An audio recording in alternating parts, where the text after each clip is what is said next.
Pitágoras 1. Pensamiento de objeto. El Pitágoras en la sombra. Hubo una persona llamada Pitágoras que vivió y murió alrededor de 570 a 495 a.C., pero se sabe muy poco de él. O quizás se sabe un montón sobre él, pero la mayor parte es seguramente falsa, porque el rastro documental está repleto de contradicciones. Combina lo sublime, lo ridículo, lo increíble y lo simplemente estrafalario. Se dijo de Pitágoras que era hijo de Apolo, que tenía un muslo de oro y que brillaba. Quizás defendía el vegetarianismo, y quizás no. Entre sus dichos más notorios está el mandato de no comer alubias, porque las alubias tienen alma. Sin embargo, varias fuentes cercanas en el tiempo niegan de manera explícita que dijera o creyera nada parecido. Más fiable resulta que Pitágoras creyera en la transmigración de las almas, y que lo enseñara. Hay varias historias, todas dudosas ciertamente, que parecen corroborar. Según Aulo Gelio, Pitágoras recordaba 4 de sus vidas pasadas, entre ellas la que pasó como un bello cortesano llamado Alco. Genófanes cuenta que Pitágoras, al oír los aullidos de un perro que estaba recibiendo una paliza, se apresuró a detenerla, asegurando que había reconocido la voz de un amigo fallecido. Pitágoras también, como haría San Francisco siglos después, predicaba a los animales. La Enciclopedia Stanford de Filosofía, un recurso en línea gratis y extremadamente valioso, lo resume así. La imagen moderna y popular de Pitágoras es la de un maestro de las matemáticas y la ciencia. Las evidencias cercanas a su época muestran, sin embargo, que, aunque Pitágoras fue famoso en sus días e incluso 150 años después, en la época de Platón y Aristóteles, no era en la matemática ni en la ciencia en lo que se basaba su fama. Pitágoras era famoso 1. Como experto en el destino del alma después de la muerte, que enseñaba que el alma era inmortal y que pasaba por una serie de reencarnaciones. 2. Como experto en el ritual religioso. 3. Como un remedio milagroso que tenía un muslo de oro y podía estar en 2 sitios a la vez. 4. Como un fundador de un sitio de vida estricto que preconizaba restricciones dietéticas y una autodisciplina rigurosa. Unas cuantas cosas parecían claras. El Pitágoras histórico nació en la isla griega de Samos, viajó mucho y se convirtió en el inspirador y fundador de un movimiento religioso inusual. Su culto floreció brevemente en Crotona, sur de Italia, y desarrolló sucursales en otros lugares antes de ser reprimido en todas partes. Los pitagóricos formaban sociedades secretas y en ellas se centraba la vida de los iniciados. Estas comunidades, que incluían tanto hombres como mujeres, proclamaban una especie de misticismo intelectual que a la mayoría de sus contemporáneos les parecería maravilloso, pero extraño y amenazador. Su visión del mundo se centraba en la veneración de los números y en la armonía musical, que, según ellos, reflejaba la estructura profunda de la realidad. Como veremos, algo de razón tenían. El Pitágoras real. Aquí está de nuevo la Enciclopedia Stanford.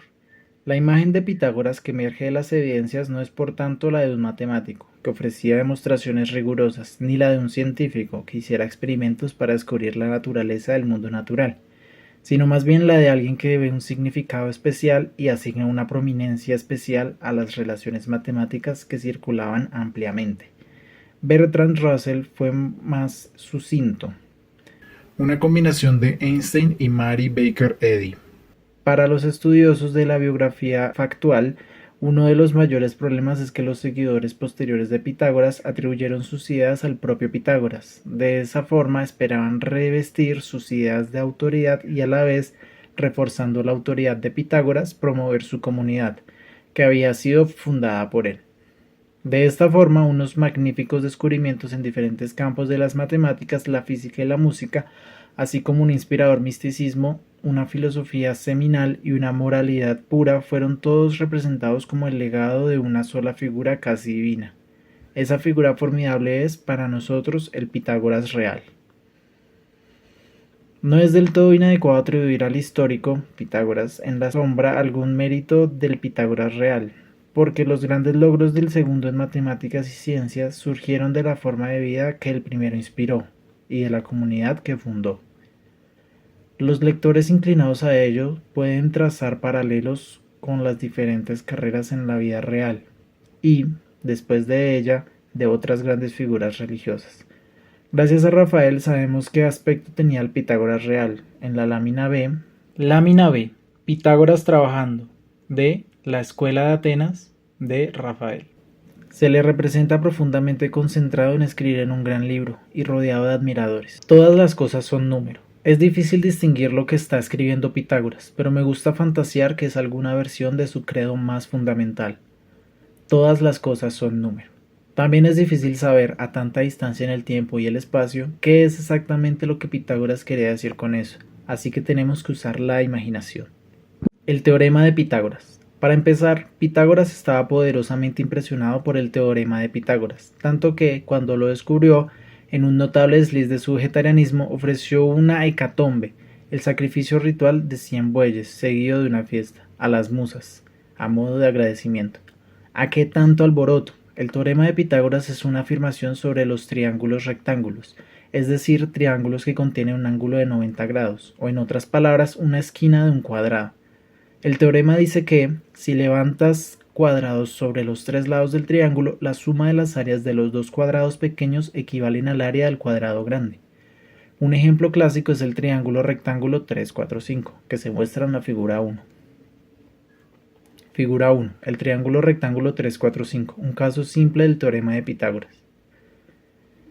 Las áreas de los dos cuadrados pequeños son 3 al cuadrado igual a 9 y 4 al cuadrado igual a 16. Como podemos ver en el espíritu pitagórico contando las subunidades, el área del cuadrado mayor es 5 al cuadrado igual a 25 y verificamos que 9 más 16 es igual a 25. El teorema de Pitágoras ahora nos resulta familiar a la mayoría de la gente, aunque solo sea como un vago recuerdo de las clases de geometría del colegio. Pero si escuchas su mensaje como si volvieras a empezar con los oídos de Pitágoras, por decirlo así, te das cuenta de que lo que dice es totalmente deslumbrante. Te dice que la geometría de los objetos incorpora relaciones numéricas ocultas. Te dice, en otras palabras, que el número describe, si no todas las cosas, al menos sí algo muy importante sobre la realidad física, en concreto los tamaños y las formas de los objetos que moran en ella. Más tarde en esta reflexión trataremos con unos conceptos mucho más avanzados y sofisticados y tendré que recurrir a metáforas y analogías para transmitir su significado. La alegría especial que uno encuentra en el pensamiento matemático preciso cuando los conceptos definidos con nitidez encajan juntos a la perfección se pierde con la traducción. Pero aquí tenemos la oportunidad de experimentar esa alegría especial. Parte de la magia del teorema de Pitágoras es que uno puede demostrarlo con una preparación mínima. Las mejores demostraciones son inolvidables, y su recuerdo perdura toda la vida. Han inspirado a Aldous Huxley y a Albert Einstein, pero no mencionar a Pitágoras, y espero te inspiren a ti. La demostración de Guido. Así de simple. Eso es lo que dice Guido, el joven héroe del relato de Aldous Huxley, el joven Arquímedes, cuando describe su demostración del teorema de Pitágoras. La demostración de Guido se basa en las formas representadas en la lámina C. Lámina C, así de simple, el teorema de Pitágoras en un vistazo. El juguete de Guido. Expliquemos lo que a Guido le resultaba obvio de un vistazo. Cada una de las dos imágenes contiene 4 triángulos de colores que son iguales en una y otra. Todos los triángulos de colores son rectángulos y todos tienen el mismo tamaño. Digamos que el lado más pequeño tiene una longitud A, el de tamaño intermedio B, y el más largo, la hipotenusa, C. Entonces es fácil ver que el lado de cualquiera de los dos cuadrados grandes, las dos imágenes totales, tiene una longitud A más B, y que esos dos cuadrados tienen la misma área. Por tanto, las partes no triangulares de las dos imágenes han de tener también áreas iguales. Pero, ¿qué son esas áreas iguales? En la primera imagen tenemos un cuadrado azul del lado A y un cuadrado rojo del lado B. Sus áreas son A al cuadrado y B al cuadrado. Y su área combinada es A al cuadrado más B al cuadrado. En la segunda imagen tenemos un cuadrado gris del lado C. Su área es C al cuadrado. Recordando el párrafo anterior, concluimos que A al cuadrado más B al cuadrado es igual a C al cuadrado, que es el teorema de Pitágoras.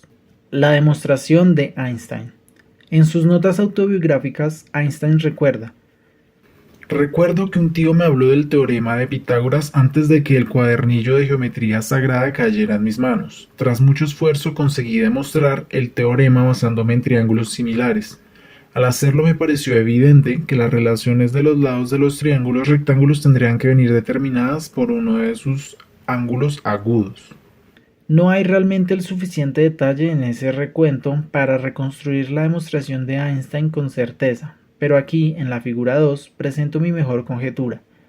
Esta conjetura merece ser cierta porque es la demostración más simple y más bella del teorema de Pitágoras. En particular, esta demostración clarifica de manera brillante por qué son los cuadrados de las longitudes los que están implicados en el teorema.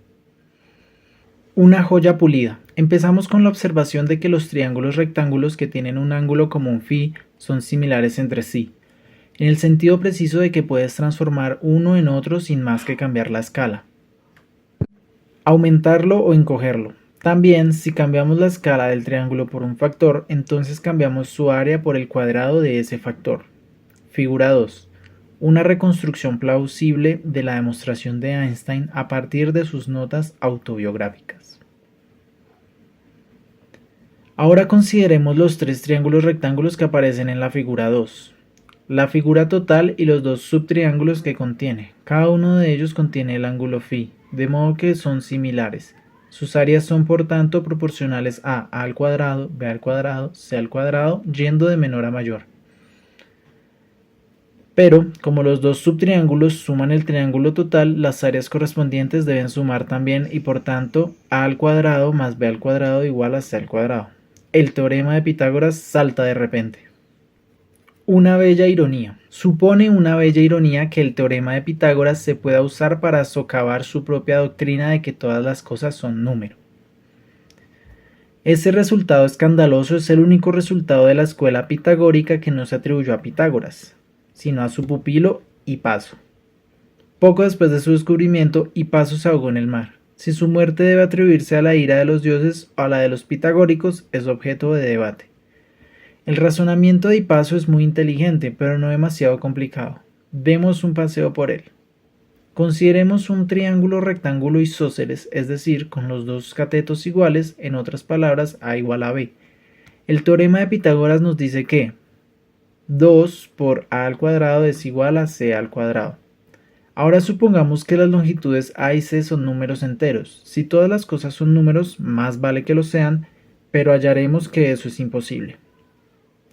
Si tanto a como c son números pares, podemos considerar un triángulo similar de la mitad del tamaño, y podemos seguir reduciéndolo hasta que alcanzamos un triángulo donde al menos uno de los dos, a, c, es impar. Pero, sea cual sea nuestra elección, llegamos a una contradicción. Primero supongamos que c es impar, entonces también lo es c al cuadrado. Pero 2 por a al cuadrado igual a c al cuadrado es obviamente par, puesto que contiene un factor de 2. De modo que no podemos tener 2 por a al cuadrado igual a c al cuadrado, como nos dice el teorema de Pitágoras. Contradicción. Alternativamente, supongamos que c es par.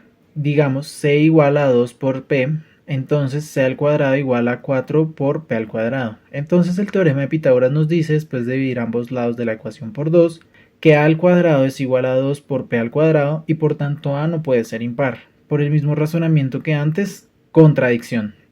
Así que todas las cosas no pueden ser números enteros, después de todo. No puede haber un átomo de longitud, tal que todas las posibles longitudes sean múltiplos enteros de la longitud de este átomo. A los pitagóricos no parece habérseles ocurrido que se puede extraer una conclusión diferente, salvando así el todas las cosas son número.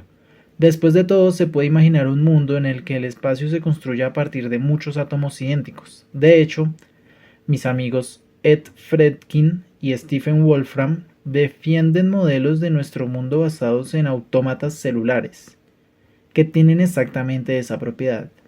Y la pantalla de tu ordenador, basada en átomos de luz a los que llamamos píxeles, demuestra que un mundo así puede parecer muy realista.